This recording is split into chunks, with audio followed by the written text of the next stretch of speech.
Hi, everyone, today we're making a delicious and festive breakfast recipe, red velvet pancakes.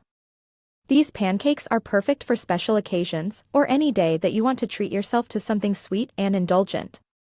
So, let's get started. First, we'll start by making the batter. In a mixing bowl, we'll whisk together our dry ingredients, all-purpose flour, cocoa powder, baking powder, and salt.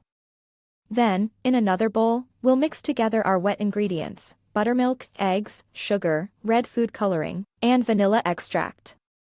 Once our batter is mixed, we're ready to start cooking our pancakes. We'll heat up a nonstick pan or griddle on medium heat and pour in a ladle full of batter. We'll cook each pancake for 2 to 3 minutes on each side, or until they are fully cooked through. And there you have it, delicious and fluffy red velvet pancakes. Now, we'll top them off with some cream cheese frosting and powdered sugar. Thanks for watching, and we'll see you next time.